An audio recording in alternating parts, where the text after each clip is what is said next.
UP में उपचुनाव की तैयारियां आखिरी दौर में थी। 9 सीटों की वोटिंग की तारीखों में भी महज 9 दिन ही बचे थे, लेकिन सोमवार की दोपहर अचानक से तारीखों में बदलाव को लेकर चुनाव आयोग ने एक बड़ी घोषणा कर दी।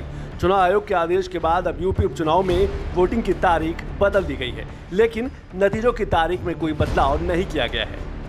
यूपी में 9 सीटों पर अब 20 नवंबर को मतदान होगा। पहले मतदान 13 नवंबर को होना था। मतगणना पहले की तरह 23 नवंबर को होगी। यूपी के अलावा पंजाब और केरल में भी वोटिंग 13 की जगह 20 नवंबर को होगी। चुनाव आयोग ने तारीखें बदली तो अखिलेश यादव ने तुरंत ट्वीट भी कर डाला। तारीख चुनाव आयोग ने बदली और अखिलेश ने निशाने पर बीजेपी को लिया। देखिए, खिसियानी बिल्ली खंबा नोचे। चुनाव में तिथियों को हेर फेर करने का अधिकार चुनाव आयोग का है। भारतीय पर्व जब चुनाव के बीच में पड़ जाते हैं तो चुनाव की तिथियां चेंज कर दी जाती हैं। 2012 में विधानसभा के भी हुआ था, तिथियां चेंज की गई थी। मुस्लिम कोई पर्व पड़ गया था। अब वो कार्तिक पूर्णिमा है। कार्तिक पूर्णिमा का पर्व पश्चिमी उत्तर प्रदेश में बहुत बेहतर ढंग से मनाया जाता है। एक एक कैंप लग जाते हैं एक महीने के, और इस पर्व को ध्यान में रखकर, क्योंकि गंगा मैया जीवनदायिनी है, सबको जीवन देती है, इसलिए चुनाव आयोग ने संभवतः स्थिति को हटाया। अब सवाल यह है कि चुनाव आयोग ने फैसला लिया क्यों। चुनाव आयोग ने भी तारीख बदलने के कारण को लेकर बताया कि कई पार्टियों ने इसकी मांग की थी। चुनाव आयोग के मुताबिक राष्ट्रीय और राज्य स्तर की पार्टियों की ओर से तारीखें बदलने की मांग की गई थी। धार्मिक और सामाजिक कार्यक्रमों की वजह से तारीखें बदलने की मांग की गई थी। धार्मिक सामाजिक कार्यक्रमों में चुनाव संपन्न कराने में दिक्कत आती है और उसका असर मतदान प्रतिशत पर भी पड़ता है।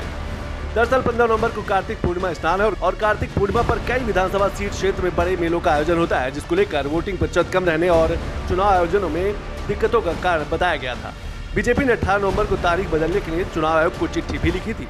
बीजेपी के मुताबिक 15 नवंबर को कार्तिक पूर्णिमा स्नान के लिए कुंदरकी, मीरापुर, गाजियाबाद और प्रयागराज में कार्तिक पूर्णिमा पर मेला लगता है। बीजेपी का तर्क था कि इससे काफी संख्या में लोग मतदान नहीं कर पाएंगे। आरएलडी ने भी मीरापुर के शुक्रताल में कार्तिक पूर्णिमा पर लगने वाले विशाल मेले के कारण तारीख बदलने की सिफारिश की थी। अब मतदान की तारीखों में बदलाव होने से पार्टियों को चुनाव प्रचार का ज्यादा समय मिल जाएगा। इधर यूपी उपचुनाव का रण सीएम योगी के एक नारे के इर्द गिर्द सिमटता हुआ नजर आ रहा है। बहनों और भाइयों, राष्ट्र से बढ़कर के कुछ नहीं हो सकता, कुछ नहीं हो सकता। और राष्ट्र तब सशक्त होगा जब हम एक रहेंगे, नेक रहेंगे, तभी नेक रहेंगे। कटेंगे तो कटेंगे। पीडीए की ताकत से घबरा करके नारा निकाला गया है और ये किस लैब में तैयार हुआ है और सबसे सुटेबल व्यक्ति कौन हो सकता था, उसके लिए हमारे मुख्यमंत्री जी को आगे लाया गया। बटेंगे तो कटेंगे नारा सियासी तौर पर समाजवादी पार्टी के लिए गली की हड्डी बनता दिख रहा है। सपा की बेचैनी की बानगी लखनऊ में समाजवादी पार्टी के कार्यालय के बाहर लगातार लग रहे पोस्टर दे रहे हैं। सपा अध्यक्ष अखिलेश यादव इसे इतिहास का सबसे खराब नारा बता रहे हैं, लेकिन समाजवादी पार्टी को इस बात का भी डर सता रहा है कि कहीं बीजेपी से नारे को उपचुनाव में भुनाने में सफल न हो जाए। इसीलिए सपा कभी बयानों तो कभी पोस्टर के जरिए सीएम योगी के नारे को काउंटर करने में लगी है। सपा कार्यालय के बाहर जुड़ेंगे तो जीतेंगे के नारे वाले पोस्टर भी लगाए गए हैं। इधर बीजेपी लगातार सीएम योगी के नारे को बुलंद कर रही है और सभी 9 सीटों पर जीत का दावा भी। देखिए, जाति में बंटना, क्षेत्र में बंटना, भाषा में बंटना, यही तो भारतीय जनता पार्टी रोकना चाहती है। एक भारत श्रेष्ठ भारत, एक रहेंगे तो सेफ रहेंगे और विकसित भारत बनेगा, आत्मनिर्भर भारत बनेगा, शक्तिशाली भारत बनेगा। विधानसभा के उपचुनाव में जनता के बीच में है। चुनाव अच्छी स्थिति में है। भारतीय जनता पार्टी गठबंधन सहित सभी सीटों पर 9 की 9 सीटों पर भारतीय जनता पार्टी जीत रही है। यूपी की 9 विधानसभा सीटों पर होने वाले उपचुनाव विशेष है। वोटिंग में भी कुछ ही दिन बचे हैं, इसीलिए कोई भी दल किसी भी प्रकार की कसक नहीं रखना चाहता। कांग्रेस भले ही एक भी सीट पर चुनाव नहीं लड़ रही है, लेकिन विपक्षी गठबंधन की एकजुटता का नारा बुलंद करने का कोई मौका भी नहीं चूक रही। निश्चित हम लोग मिलकर लड़ रहे हैं, पूरी ताकत के साथ खड़े हैं इंडिया गठबंधन में। हम कांग्रेस पार्टी तो लड़ नहीं रही है, इंडिया गठबंधन के साथ खड़ी है। उधर उपचुनाव को लेकर बीजेपी ने भी पूरा प्लान तैयार कर लिया है। सीएम योगी कमान अपने हाथों को लेकर पश्चिमी यूपी से प्रचार करने मैदान में उतरने वाले हैं। सीएम योगी 3 दिन में 9 जनसभाएं करेंगे। सीएम योगी की जनसभाएं 8 नवंबर, 9 नवंबर और 11 नवंबर को होनी है। सीएम योगी 8 नवंबर को गाजियाबाद, कुंदरकी और मीरापुर में जनसभा को संबोधित करेंगे। इसी के बाद 9 नवंबर को वो सीसामऊ, करहल और खैर में जनता के बीच पहुंचेंगे। सीएम योगी 11 नवंबर को कटेहरी, फूलपुर और मझुआ में जनसभा को संबोधित करेंगे।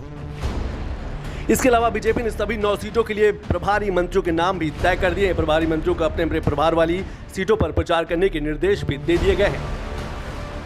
बीजेपी ने फूलपुर सीट पर मंत्री राकेश सचान और मंत्री दयाशंकर सिंह को प्रचार की जिम्मेदारी सौंपी है। कटेरी सीट पर मंत्री स्वतंत्र सिंह, संजय निषाद और दयाशंकर मिश्र प्रचार करेंगे। कुनर की सीट पर जेपीएस राठौर, जसवंत सैनी, गुलाब देवी प्रचार करते नजर आएंगे। तो गाजियाबाद सीट पर सुनील शर्मा, ब्रजेश सिंह और कपिल देव अग्रवाल प्रचार करेंगे। खैर सीट पर मंत्री लक्ष्मी नारायण चौधरी को प्रचार की जिम्मेदारी सौंपी गई है। करहल सीट पर मंत्री जयवीर सिंह, योगेंद्र उपाध्याय और अजीत पाल प्रचार करते नजर आएंगे।